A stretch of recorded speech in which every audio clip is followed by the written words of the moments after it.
Hello and welcome to the North Bank podcast. I'm your host Holly and I'm joined by Stef. Hello Stef. Hello Stef. Chris will be jumping in at some point, hopefully, as we crack on. But okay. Context: it's 10 p.m. Saturday evening. We're not long back from Arsenal's 1-0 home defeat to West Ham. It does feel a bit deja vu, actually, but I'll get onto that in a minute. If you have come here for some catharsis, I'm afraid you might be left wanting somewhat. I think if you've come here for some anger, ranting, with some large dollops of frustration thrown in for good measure, I think you'll be well served on that front.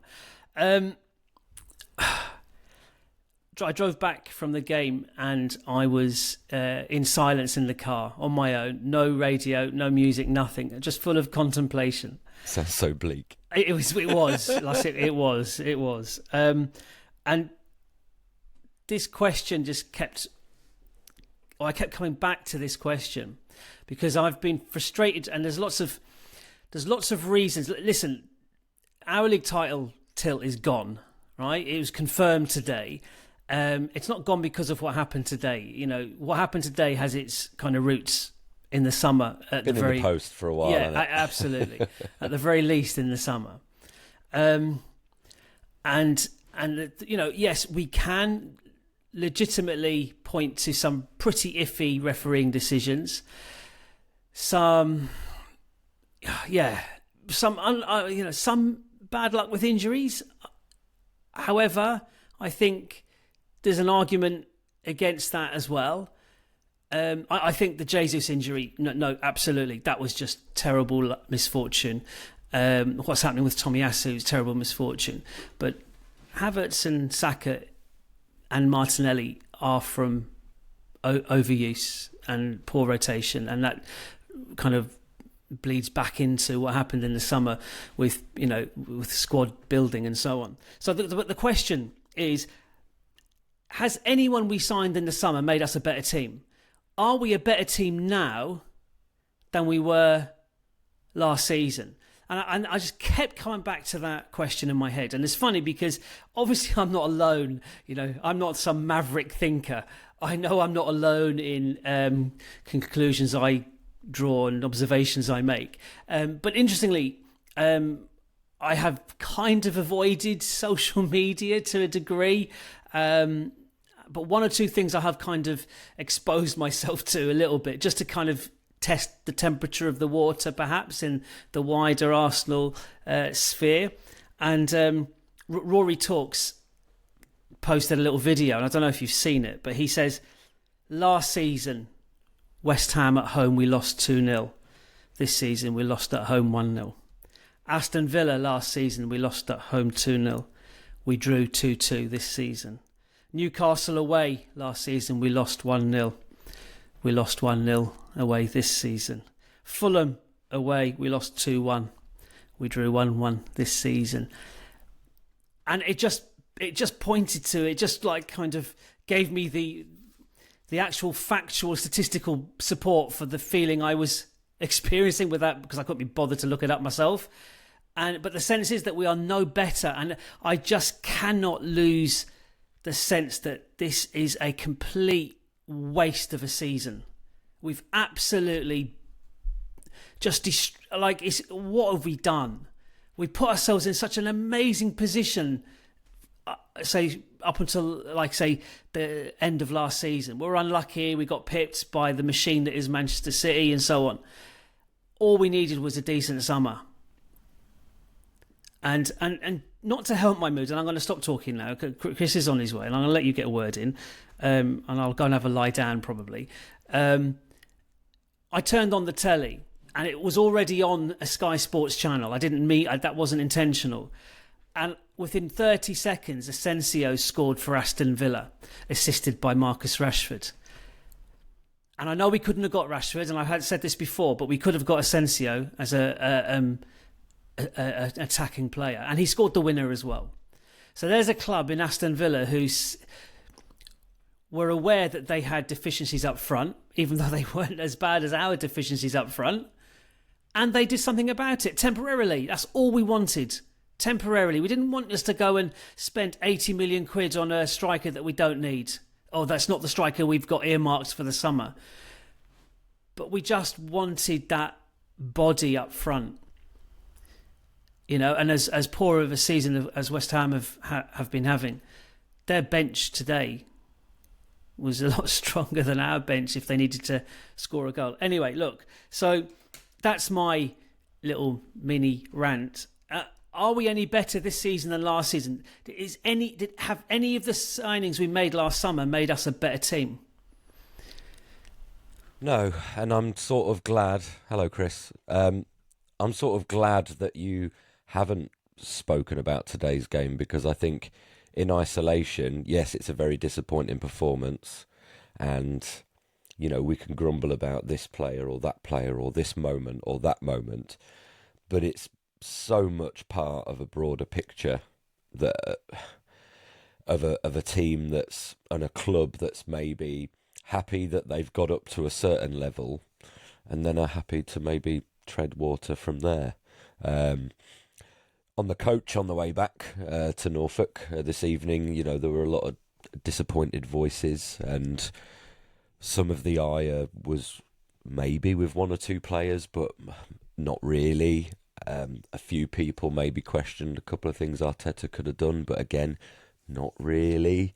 And it just kept going down this chain of all these different things and these issues, and a lot of it just ended up with, whether it was the owners, the board, whoever's driving the direction of football, and like you say, that the players that we've lost to injury could have been better supported by the squad players that we've been able to draft in.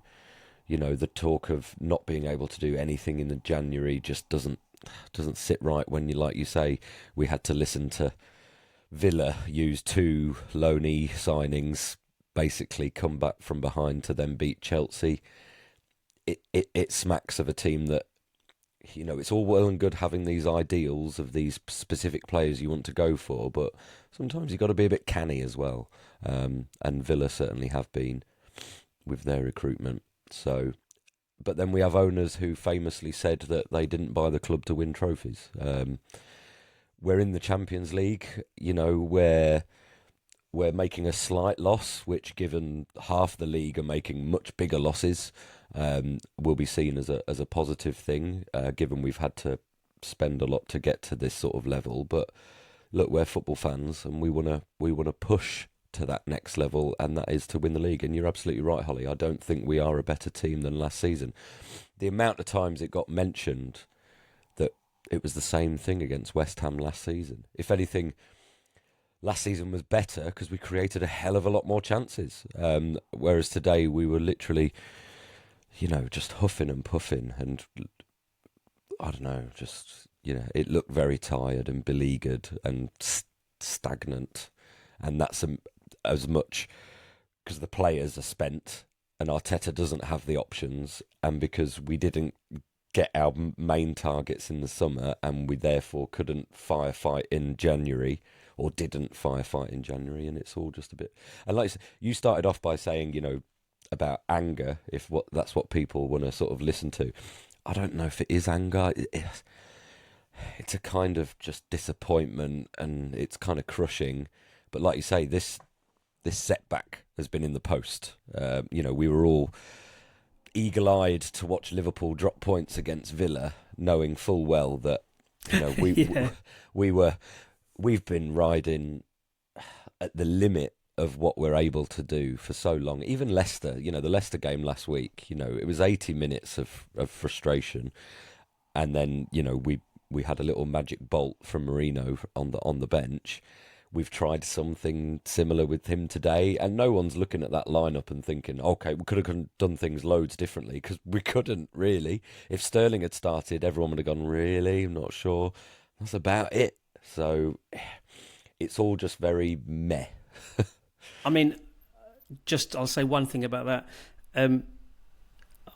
We still could have played a lot better with the players that we had out in that game today. Sure. Chris, hello, sir. Welcome. And I must say, because I know everybody's dying to find out, Chris did make it on time today. Clearly that he couldn't cope. I wish I hadn't bothered. Which is why he was late. All is not right with the universe, so he's had to turn up late for the podcast recording this evening. So it's like just get the balance right now.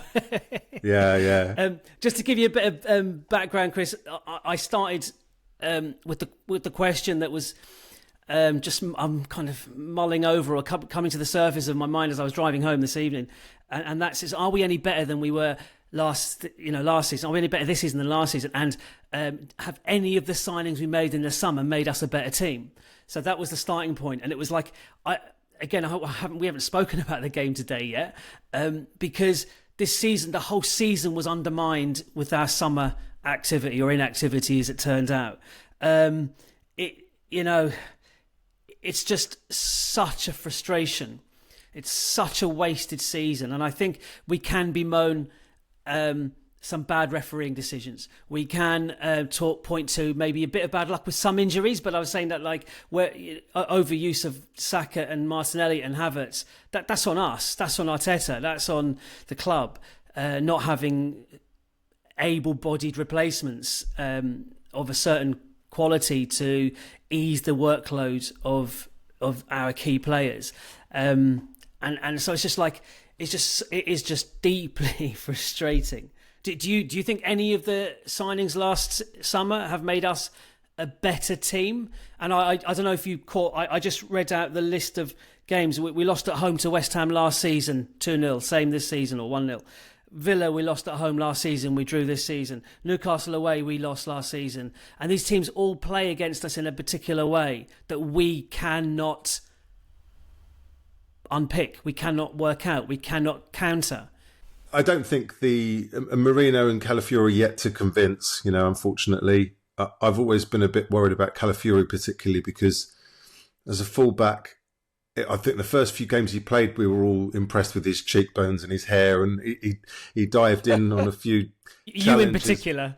Me in particular. Yeah. But he went to ground a few times and he won the ball, and everyone thought, oh, great, kind of marauding defender. And I was worried because I don't like seeing defenders go to ground, because if you don't make the tackle, you're out of the game, basically.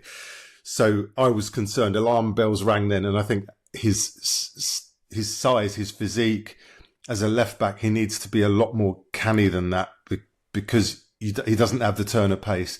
He gave Wan-Bissaka way too much room. He stood off him and didn't engage quickly enough for me today. And I think partly he's aware that he doesn't have that turn of pace, and that he was just hoping to sort of guide him wide, and it obviously it didn't work. So for me, we're not a better team. I do think, as you've both said, we could have played a lot better today. I think we paid West Ham way too much respect in the way that we were cautious. And is that? Do you think that's down to Arteta? Because the same thing happened away at Leicester. Very insipid.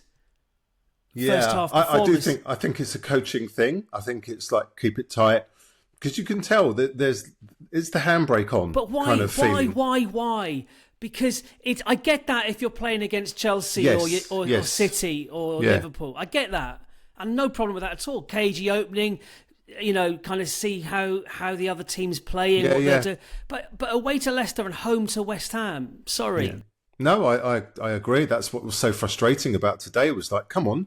And the longer you give a team like West Ham the fillip, the kind of the idea that if they hang in there, they're going to get a result, which is obviously what happened. But after about half an hour, you just felt the frustration growing. The crowd was quiet. They'd had a couple of half chances before that, and we were barely threatening. And yes, you can. There's the mitigation of not having a striker, but we've got a fully fit defence and a fully fit midfield. Pretty much, I know that's it exactly. That hasn't helped.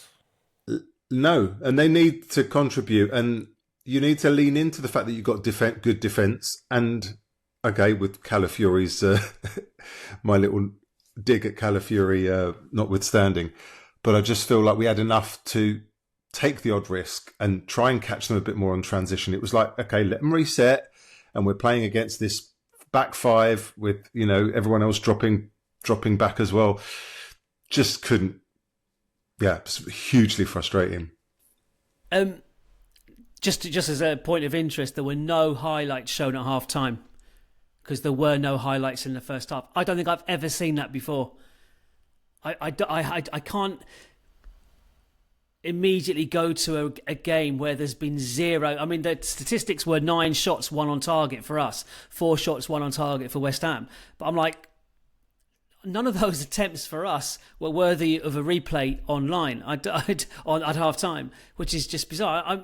There was one incident right near the end, or it was before the West Ham scored on 44 minutes, by the way. Was it Declan Rice down the left-hand side? And we couldn't see, maybe, and I've not looked at it again. We had no idea, but ended up in the keeper's arms. And it looked like a really good position to have manufactured at least an attempt on goal. I don't know what happened to it. Could you see? Do you know what I'm talking about, Chris? Because you're near that. Yeah. Marino slipped him through a really lovely ball, and he kind of dallied. He got stuck in between two much, so he could have had a shot, and he took it on and just kind of ran it. I think he either ran it out or it just kind of meekly went into the keeper. But it was one of those where you could see him head in hands, and he knew he should have done better with it. And I mean, he was hooked, wasn't he, in the second half? I'd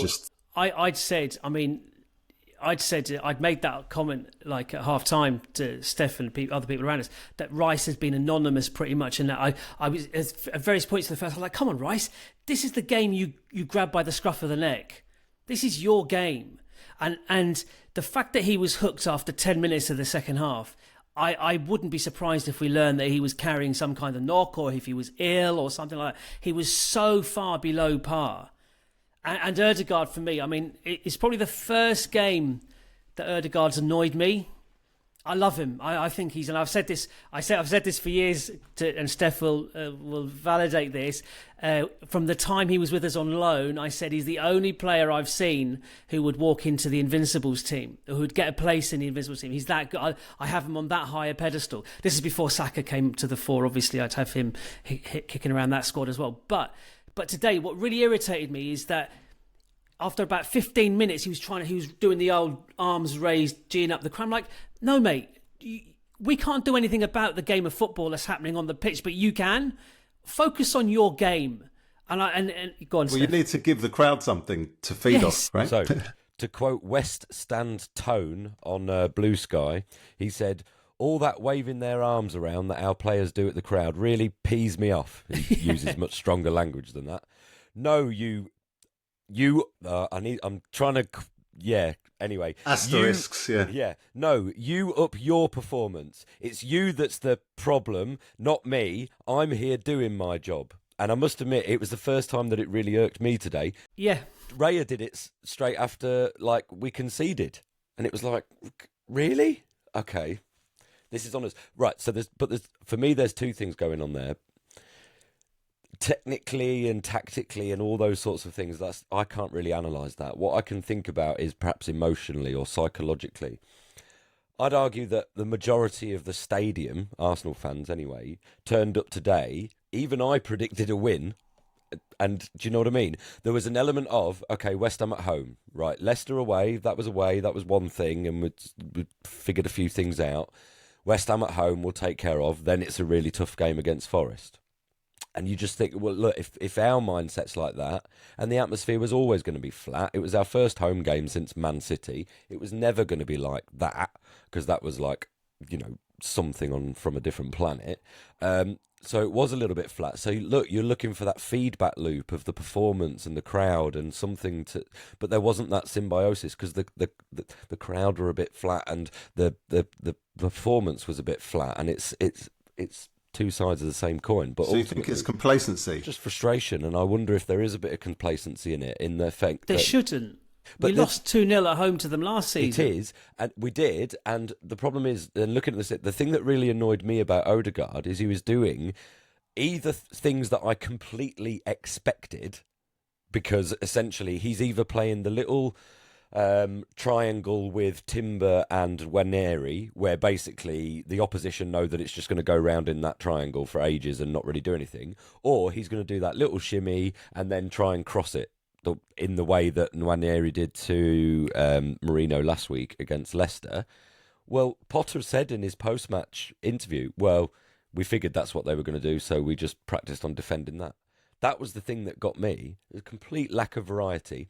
The other thing that annoyed me about Odegaard and Rice is they are such good servants to the team and what others in the team want, whether it's, Rice intercepting or pressing or whatever, and Odegaard's doing the same and pressing but always looking to assist, that there were a couple of opportunities where they needed to be a bit more selfish.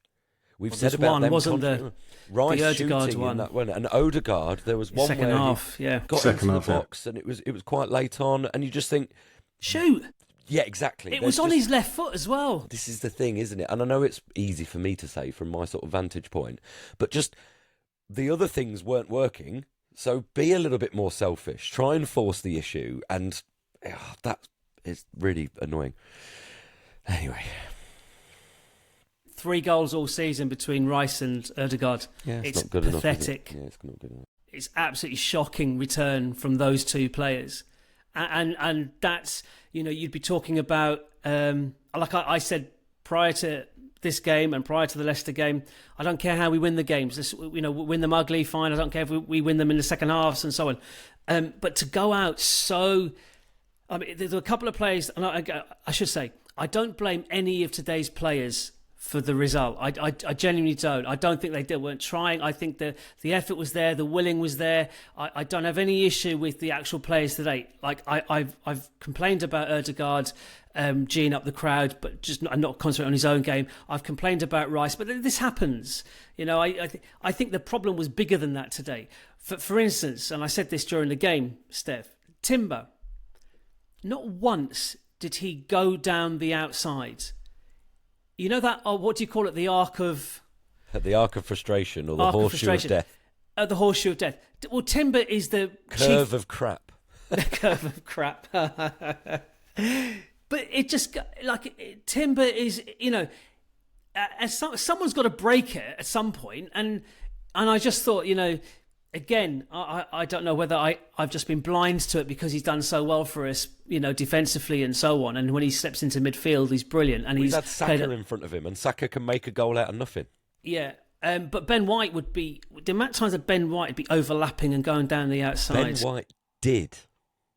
Yeah. Ben White had a shot. Ben White overlapped. Ben White close. gave the West Ham defence something a little bit different to think about, because Timber didn't. No. You're absolutely right. And so was that Timber or was that instruction?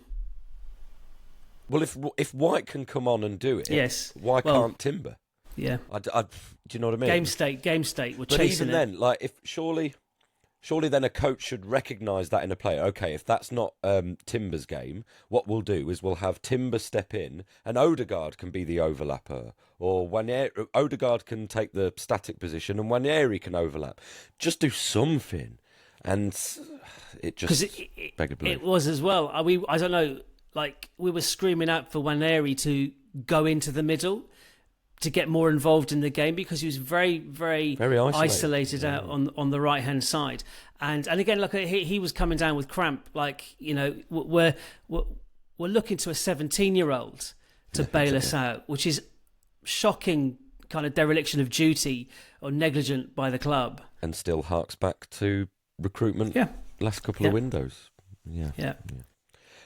Chris, what was... Go on, sorry, Steph, go on. I was just going to pick up, Orbinho put out something. You said about correlating fixtures from last season, but even just looking at some of our home performances this season, so he put out a list of performances where we've dropped points, or even sometimes when we've won, but really not been very convincing for one reason or another. So you've got Brighton draw, Leicester at home where we needed 2 goals in injury time. Yeah. Everton draw. Ipswich only 1-0. The FA Cup game against Man United. Newcastle at home in the League Cup. We only beat an injury-ravaged Spurs 2-1. Aston Villa 2-2, and then West Ham 1-0 today.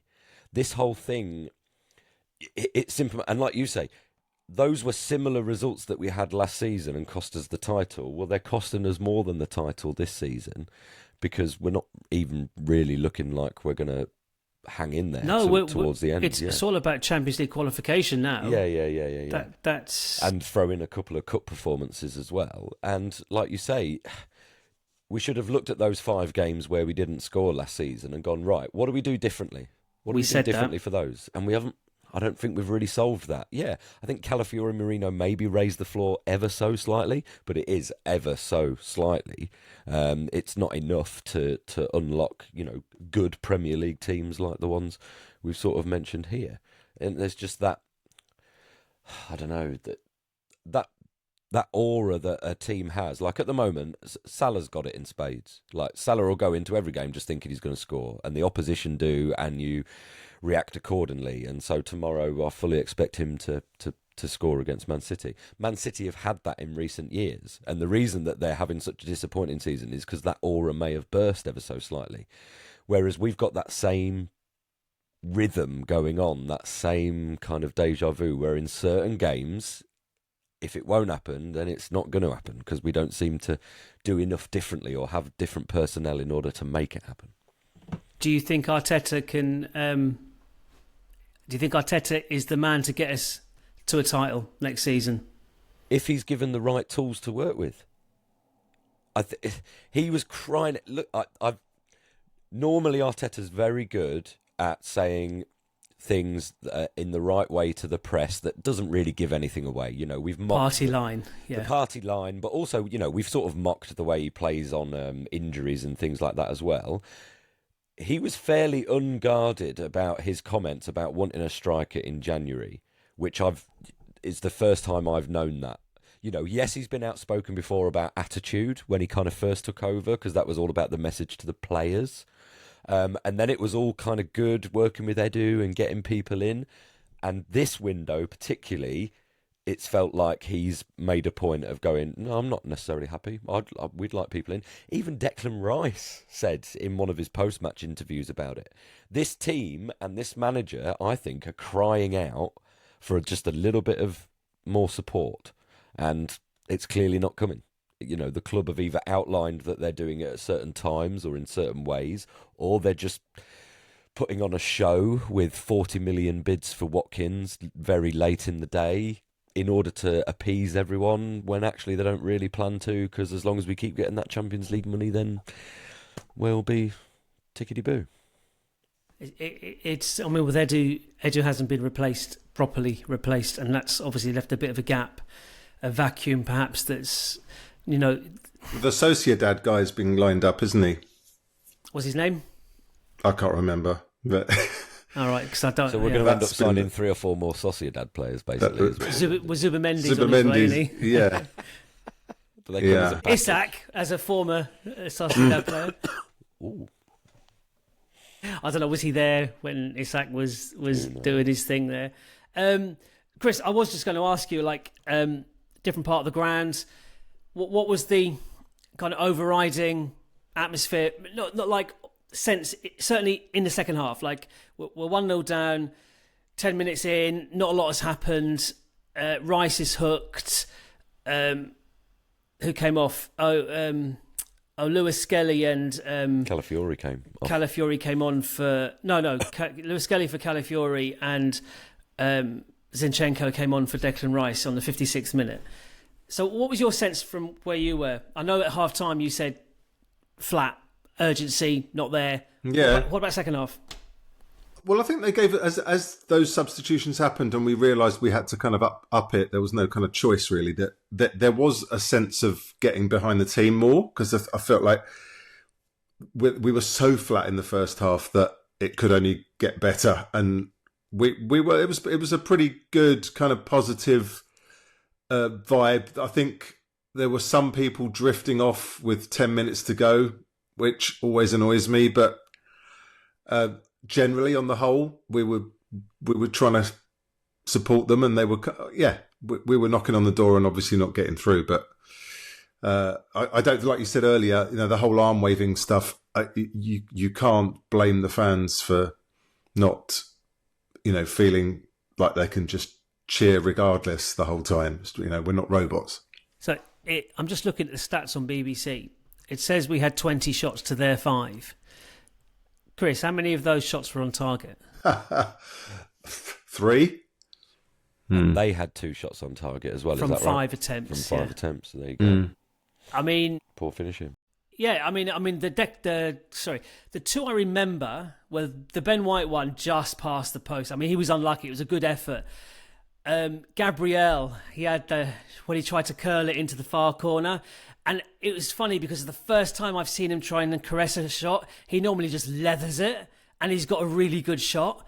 And I bet if he had his time again, he wouldn't have tried a little curler. It's like, you're not Isak. Sorry, I'm going to keep mentioning Isak. But just blast it. Like it was a good old position. Put a bit of power behind it. You never know. Trossard had one shot which the keeper saved fairly routinely with his legs. That's one I remember as well. But not much to shout about. Chris, what was your take on the Lewis Skelly red card in real time? Yeah, difficult to tell. I mean, there looked to be a defender coming in to cover. I won't say he was already there, but from where we were, we thought, well, he's just past the halfway mark. Yellow, but it was we didn't think he was going. When he pulled the yellow, I just thought, well, that's it. Great. We kind of dodged a bullet, a potential red. And then obviously, because because where we were, we didn't have a bloody clue. We couldn't tell at all. But what I did notice is that the West Ham players, to a man, were asking for a red card. Not a red card. I'm sure they weren't asking for a red card, but they were saying he had a shot on goal. And we were like, that always made that, you can always tell when the players, like as one, are all of the same mind. So I was a little bit worried. The guy next to me managed to get the Arsblog live blog thingy, when he updates regularly. Yeah. And he'd come out and he sort of looked at me, the guy next to me, and he went, "Yeah, apparently it was a red." As soon as they showed it on the screen at the replay, all I heard in the ground was, "Oh, it's ridiculous." But all I could see was, "Oh, well, Raya's position made it if Raya was standing on the edge of his penalty box, no problem. It wasn't a red card. But Raya was in no man's land. So whoever the striker was, it Kudus. He had a clear shot. He had an open goal to shoot at if Lewis Skelly didn't. So I thought, no, that's a red card. Like, I had no issue with it. From what I could see, I had no issue with it at all.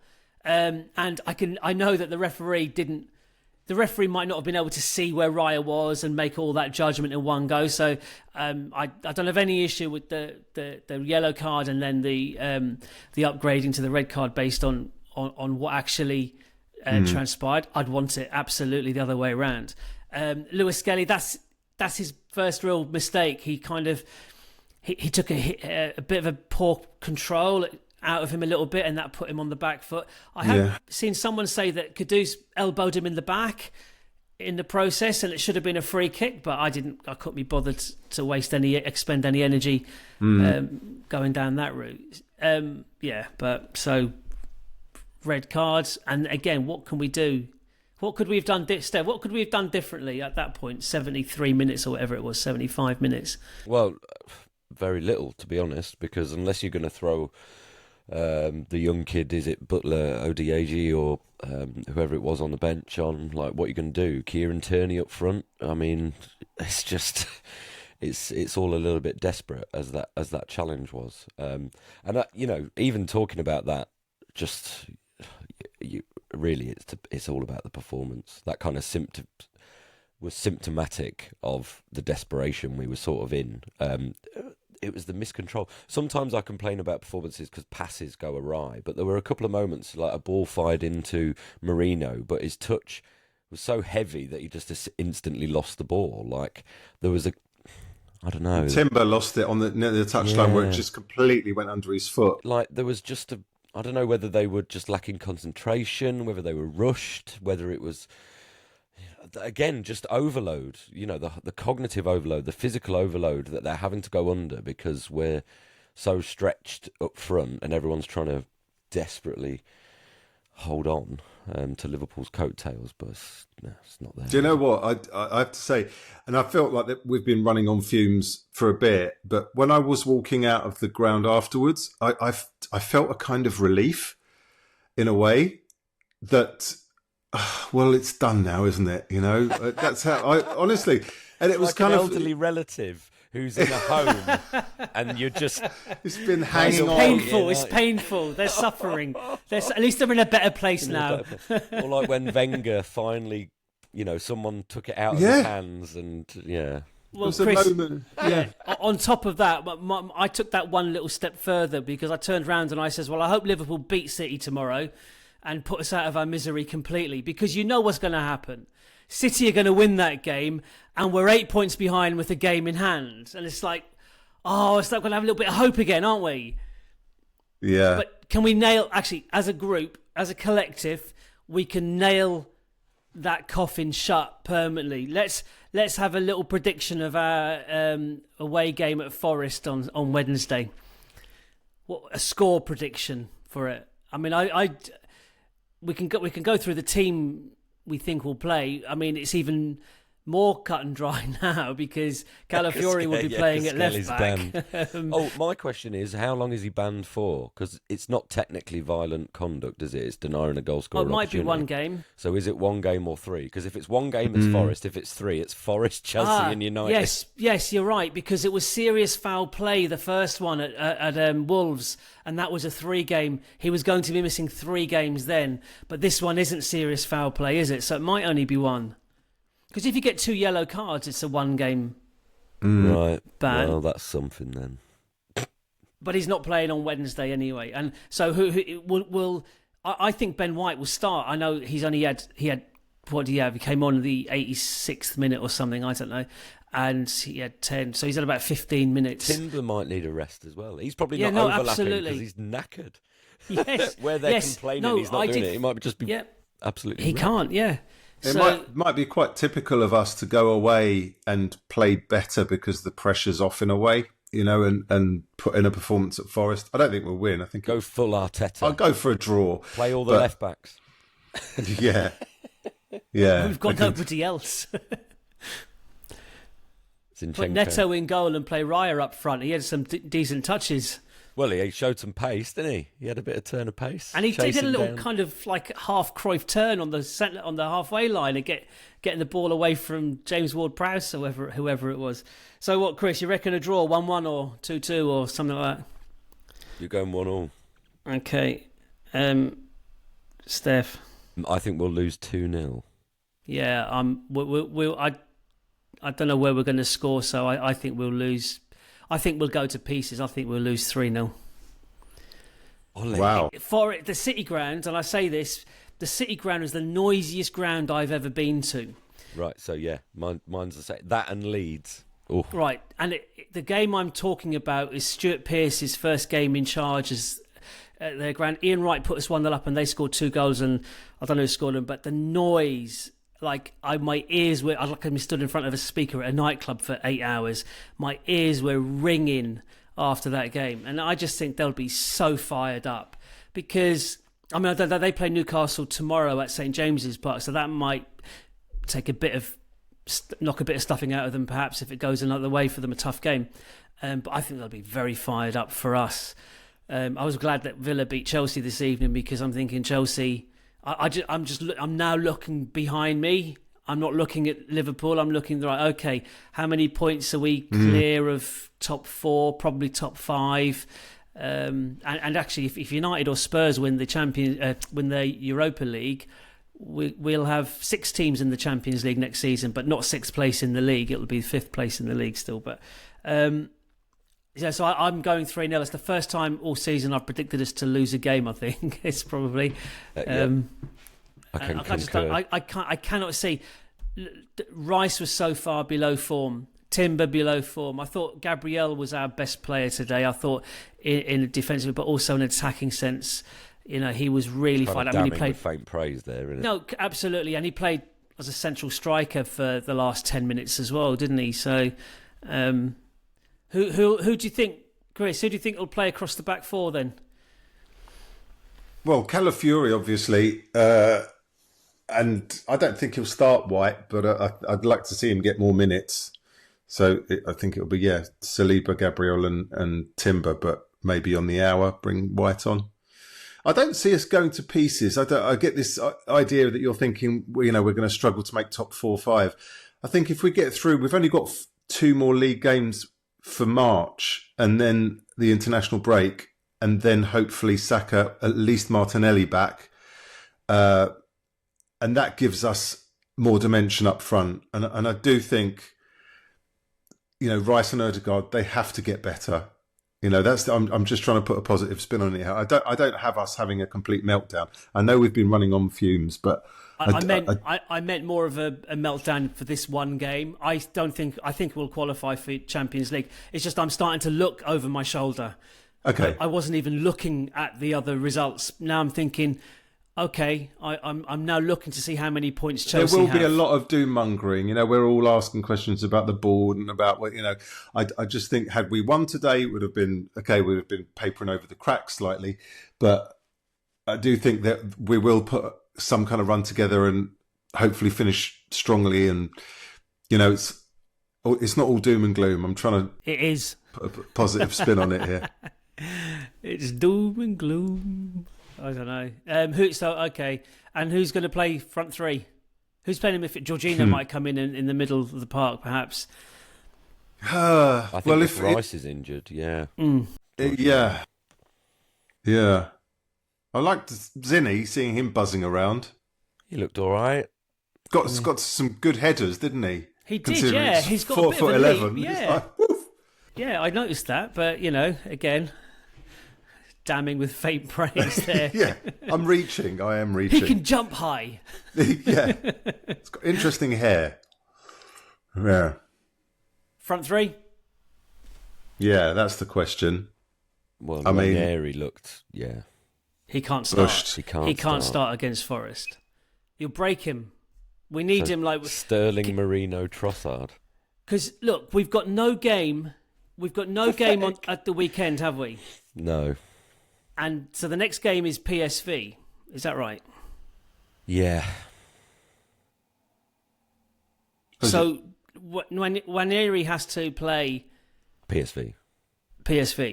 Yeah. Yeah. So next Tuesday we're away in away in Holland. Next Tuesday, PSV. So Ranieri doesn't play against Forest, doesn't start against Forest certainly, and he's got a good week and a half, 10 days to recharge for the PSV game, because the talk on the terraces was all about booking your hotel in Madrid because it's either Atleti or Real in the quarterfinal, but much like West Ham.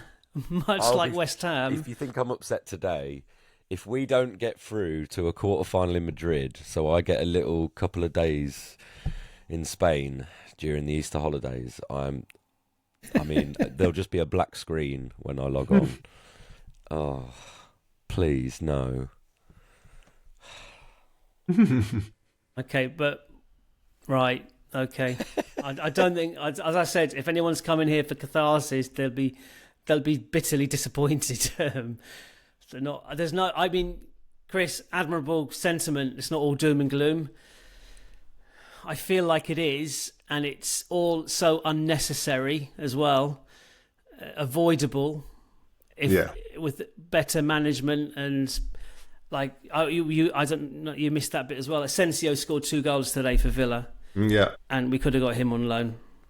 I'm sure if we made our interest known, he'd have been happy to join us for a few months, guaranteed minutes. I must admit, I did like Sterling's confidence taking that free kick. What does it say about the rest of the team that they let him? Like, Ødegaard should be going, no, this is mine. I'm sorry. Do you know what the weirdest thing I heard about Ødegaard was today? Someone told me that he's gone vegan, and that's the reason that he's looking so gaunt. And I just think, well, after that, get that man a steak. Meat. Because it's not working. Unless he wants to go to Forest Green. If that's even true. I don't even know. But the fact that fans are talking about that is hilarious. Right, okay. Chris, I'll happily leave you with the final words, because you seem capable of some upbeat sentiment. Come on, Chris, you can do it. I'm just pinning a lot on getting our main, Saka and Martinelli back, and we've only got 2 league games in March, and then April, it's all go. Okay, so what qualifies as a good season from here on in for you then?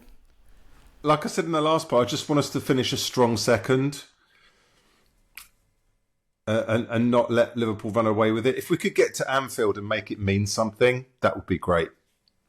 Champions League? Quarters.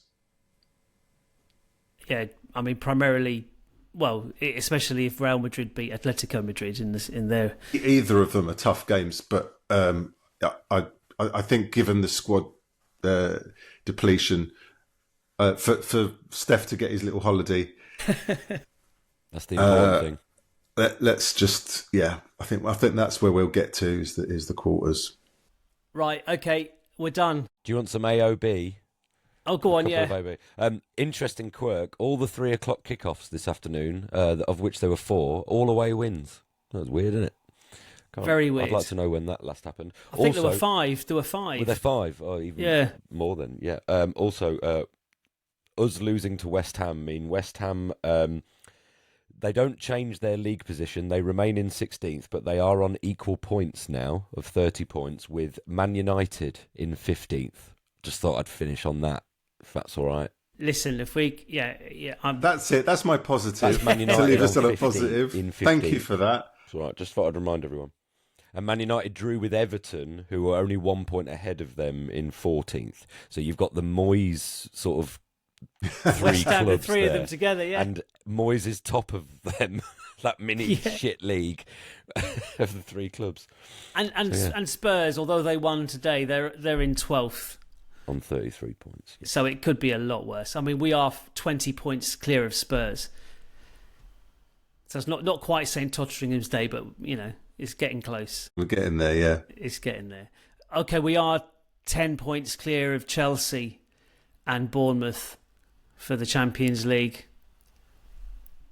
Again, I wouldn't have taken that if you'd offered me that at the start of the season. So it's not that positive a note to end on. There we go.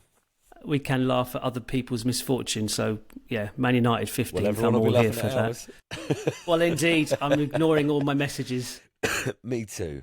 My phone's broken or something. But anyway, right, okay, brilliant, lovely. Thank you very much for braving it this evening, and I hope this hasn't been too painful watch or a listen. Have a great few days wherever you're up to, and we'll catch up again perhaps on Wednesday evening for a quick Reacto pod after the Forest game. Come on, Man City. Still got to do it. Anyway, cheerio, bye-bye. See ya.